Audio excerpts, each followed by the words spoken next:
ನಮಸ್ಕಾರ ಎಲ್ಲರಿಗೂ. ಮತ್ತೊಂದು ಹೊಸ ಅಡುಗೆ ಬ್ಲಾಗ್ನೊಂದಿಗೆ ಬರ್ತಿದ್ದೇನೆ. ಕೊನೆ ತನಕ ನೋಡಿ, ಚಾನಲ್ನ ಸಬ್ಸ್ಕ್ರೈಬ್ ಮಾಡಿ, ಶೇರ್ ಮಾಡಿ. ಸ್ವಲ್ಪ ಹಿಟ್ಟು ಉಳ್ದೈತಿ. ಇದಕ್ಕೆ ಆಲ್ರೆಡಿ ಟೊಮೊಟೊ ಮಿಕ್ಸ್ ಮಾಡೈತಿ. ಉಳ್ದಿರೋದಿಲ್ಲ ಐತಿ ನೋಡ್ರಿ. ಇದಕ್ಕೆ ನಾನು ಗಜ್ಜರಿ ಮಿಕ್ಸ್ ಮಾಡ್ಕೊಳ್ತೀನಿ. ನೆಕ್ಸ್ಟು ಸೌತೆಕಾಯಿ, ಈರುಳ್ಳಿ, ಕೊತ್ತಂಬರಿ, ಆಮೇಲೆ ಮೆಣಸಿನ್ಕಾಯಿ, ಸ್ವಲ್ಪ ಕರಿಬೇವು. ಇದಕ್ಕೀಗ ಹಾಕ್ಕೊಳ್ತೀವಿ. ಮನೇಲಿ ಉಳಿದಿರ್ತೈತಲ್ಲ, ಲಾಸ್ಟ್ನಾಗ ಹಿಟ್ಟು ಅದಕ್ಕೆ ನಾವು ಇದನ್ನು ಮಿಕ್ಸ್ ಮಾಡಿಕೊಂಡ್ರೆ ಅದೊಂಥರ ಕ್ರಿಸ್ಪಿ ಆಗಿ ಒಂಥರ ಹೆಲ್ದಿಯಾಗಿನೂ ಬರುತ್ತೆ.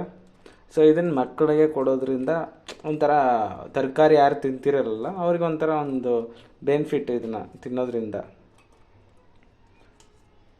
ಇದನ್ನು ಚೆಂದಾಗಿ ಮಿಕ್ಸ್ ಮಾಡ್ಕೊಂಬಿಟ್ಟು ನೆಕ್ಸ್ಟ್ ಹಂಚು ರೆಡಿ ಐತಿ. ಸ್ವಲ್ಪ ಉಪ್ಪು ಹಾಕ್ಕೊಳ್ಬೇಕು. ಇದನ್ನು ಚೆನ್ನಾಗಿ ಮಿಕ್ಸ್ ಮಾಡ್ಕೊಂಬಿಟ್ಟು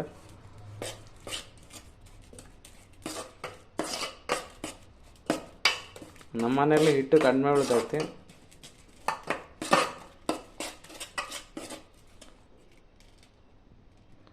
ಈ ಥರ ಬರುತ್ತೆ ಇದು ಹಿಟ್ಟು. ಹಿಂಗೆ ಲಾಸ್ಟ್ನಾಗ ಮಿಕ್ಸ್ ಮಾಡ್ಕೊಂಡ್ಬಿಟ್ಲೆ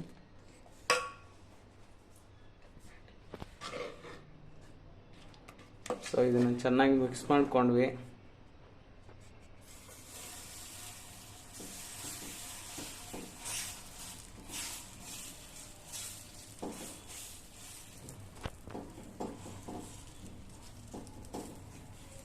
ಈ ರೀತಿ ರೌಂಡಾಗಿ ಪೂರ್ತಿ ಬರೋ ಥರ ಹಾಕೊಂಡ್ಬಿಡೋದೆ. ಬಟ್ ಮೊದಲೇನು ನಾವು ಜಾಸ್ತಿ ಇದನ್ನು ಖಾಲಿ ಆಗ್ತಿರ್ತೀವಲ್ಲ, ಆ ಥರ ಬರಲ್ಲ. ಇದೊಂದು ಸ್ವಲ್ಪ ದಪ್ಪ ಬರುತ್ತೆ. ಮೇಲ್ಗಡೆ ಒಂದು ಸ್ವಲ್ಪ ಎಣ್ಣೆ ಹಾಕ್ಕೋಬೇಕು.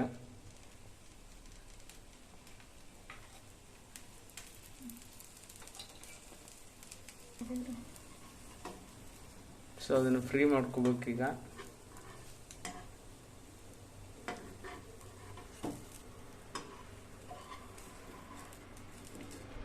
ಇನ್ನೊಂದ್ಸಲ ರೋಸ್ಟಿಗೆ ಹಾಕ್ಬೇಕು.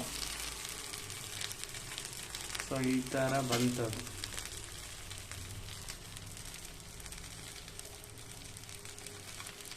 ಇನ್ನೊಂದು ನಿಮಿಷ ಬಿಟ್ಟು ತೆಗೆದ್ಬಿಡೋದು.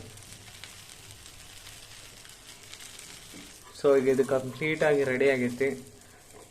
ಇದ್ರ ಜೊತೆಗೆ ನೀವು ಕೊಬ್ಬರಿ ಚಟ್ನಿನ ಮಾಡ್ಕೋಬೋದು. ಈ ಥರ ಆಗೈತೆ ನೋಡ್ರಿ. ಇದಕ್ಕೆ ನೀವು ಕೊಬ್ಬರಿ ಚಟ್ನಿ ಜೊತೆಗೆ ತಿಂದರೆ ಇನ್ನೂ ಮಸ್ತ್ ಇರುತ್ತೆ. ನಾವು ಇದ್ರ ಜೊತೆಗೆ ಕೆಂಪು ಚಟ್ನಿ ಇಟ್ಕೊಂಡ್ವಿ. ಹಂಗಾಗಿ ಕೆಂಪು ಚಟ್ನಿಗೆ ಇದನ್ನು ತಿನ್ನಕ್ಕೆ ಇದನ್ನು ಯೂಸ್ ಮಾಡ್ಕೊಂತ. ಈ ರೀತಿ ಆಯಿತು. ಈಗ ತಿನ್ನಕ್ಕೆ ರೆಡಿ ಆಗೈತಿ.